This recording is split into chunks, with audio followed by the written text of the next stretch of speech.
What up, Talkin Fight fans? Thanks for tuning in to today's episode of the Knuckle Up Knockout of the Week with yours truly, Mike Orr and Cedric Benn in the den. Doing what we do best, man, knockouts. And do we have a good one for you today, folks? Yes. Our man, Scott Forrest. Yes, just burst onto the scene not too long ago. This 6'2.5" cruiserweight is only 28 years old, and right now is ranked 31 out of 57 in the UK, 256 out of 1150 in the world. Let's talk about him. Let's talk about this vicious knockout. Cedric, I love the video, man. Yeah. Watch the highlight of the knockout. Can you hear me okay? Definitely.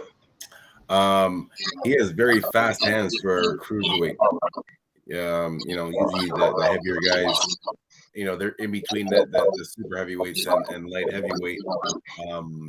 So they do have a combination of both. But this guy specifically, notice how fast his hands are when he was throwing that combination, which it was hard for his opponent to see that uppercut coming out of nowhere. Because it was in the middle of the combination. He didn't see it coming. No, man, he didn't see that coming. Like I said, man, this kid, we profiled him a while back on Knuckle Up, because we do have our ear to the streets when it comes to, these young up-and-comers. And definitely this kid is on the radar, guys. Cruiserweight, super fast, real agile. He's got great power in his hands, as you can see. Definitely is going to be a force to be reckoned with in this cruiserweight division as he progresses in his career. He just started his career. He's 3-0 right now with 3 knockouts. He made a highlight reel knockout back against Tony Visk. That was back in June 25th of this year. And this guy, honestly, man, Scott Forrest has been fighting nothing but journeyman. His pro debut was against Eric Nazaran, who is sporting a record of 28-25-4. He TKO'd him in the second round. Then he takes on Tony Visk, who's sporting a record of 20-32-2, takes him out in the fourth. And then last night, Dmitrij takes him out. He's 13-69-4. So literally, they're not putting guys who don't have experience in front of this guy. They are putting experienced boxers in there. They're testing this kid because, you know what? He's just destroying stuff. And I think we're going to see a lot of this guy. And I honestly believe that we're going to see a lot more Knockout of the Week awards in this guy's future. Yeah, man. Like I said, we profiled him, so we noticed that we've seen him.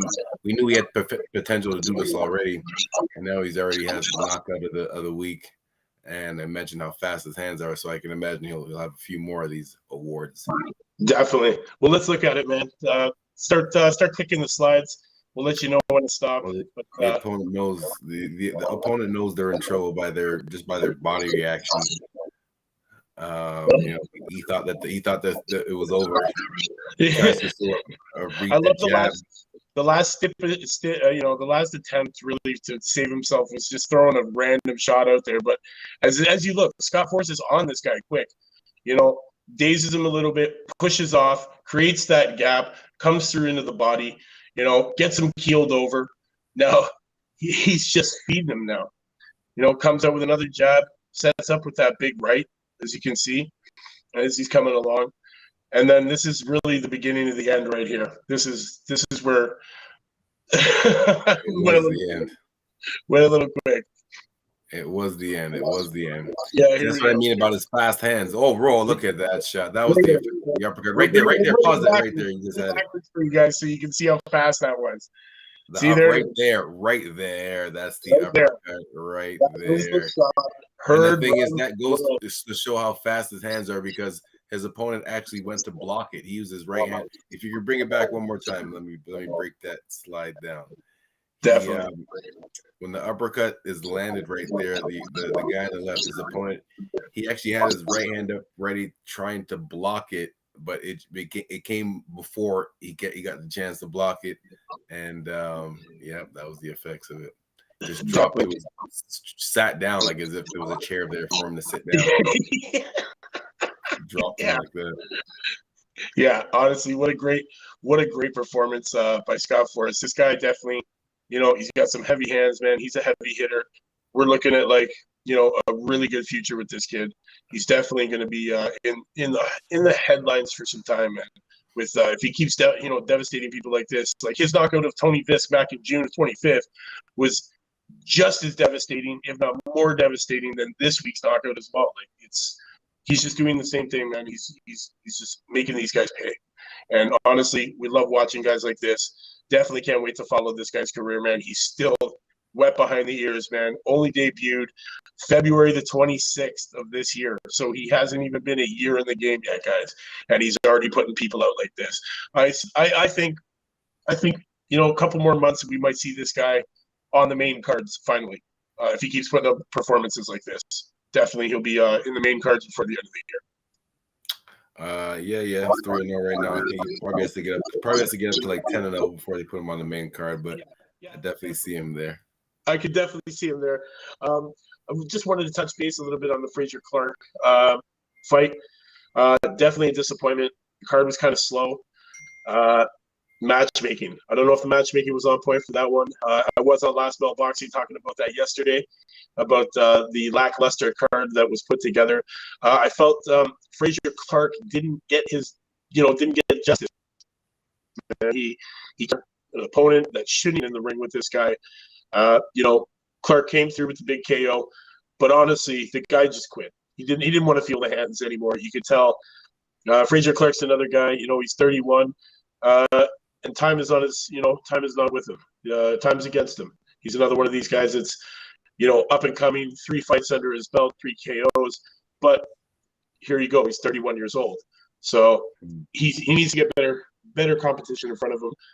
And I'd like to see this guy, get some good fights in and against some good names. Because this guy, Frazier Clarke, he's going to do big things as well. So be on the lookout for that guy as well. Anybody else you want to touch on? No, man. I just did the scorecard this morning with the two little guys. Yeah. What a war! What a war, man! It was an unexpected war. I don't think people expected it to be that crazy like that. Got to give credit to Cortez's coach, Nacho Beristain, very good Hall of Fame coach. I always got to give a shout out to the coaches, of course. You have to, man. You have to. Estrada, definitely a Hall of Fame boxer. I think he's like 43 and a couple of losses, like 28 knockouts. He had as many knockouts as his opponent had total fights. That's crazy. But yeah, man. Oh man, I love it. Honestly, Cortez, he did put on a fantastic show. Showed why he's a veteran. Showed why he's that Hall of Famer. Showed why he's the champ. For me though, his defense looks like it's slowing down a little bit. Yeah. I felt he got tagged a little too much last night, and but shout goes out to him for pulling through and claiming that victory. Yeah. So he's 32 years old, but he said he's had a long career. Yeah. So we'll see. Definitely. Also, want to touch on the Liam Smith. Got to touch on the Liam Smith. His opponent quit.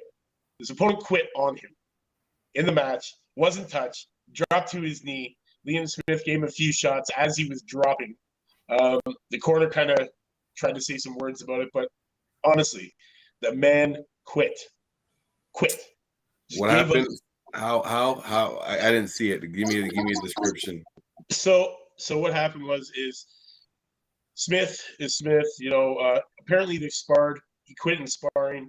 He said he was going to quit in the match, and he called it. He was just Liam Smith was doing what Beefy does best, man, going in there and bringing the pain, bringing that pressure, and the entire time you could tell that this guy didn't want to get hit anymore. And Liam Smith had lined him up in the corner, came in to throw a couple of punches, but he dropped. He just he gave up. He went down. He was looking to go for a knee, trying to get a count, but was never touched. And so it was kind of a bull crap end to a great card. The Natasha Jonas fight, Natasha Jonas looking good at her new weight. Can't wait to see her develop at this new weight level. She was definitely a force to be reckoned with in that ring last night, man. So shout out to Natasha Jonas for her big victory. And Liam Smith, can't wait to see what he's doing next. Hopefully we see some better opponents. Benn Shalom, boxer, come on, man. You can't be putting together cards like that. There was a lot of competition that shouldn't have been standing in that ring last night against those opponents. Like, it was ridiculous. But nothing taken away from our man Forrest come through with that big uppercut KO, the winner of our Knockout of the Week award against Dmitrij. Sorry, buddy. You got victimized this week. And our man Scott Forrest with the Knockout of the Week, folks. You know what it is. Anything you want to say before we get out of here, Cedric? No, man. Just looking forward to the next Knockout of the Week. Always. All right, ladies and gents, thanks for tuning in to today's episode of the Knuckle Up Knockout of the Week. Yours truly, Mike Orm. I'm Cedric Benn in the Den. We'll see you next week, same time, same channel, new knockout. You know what it is, man. Peace.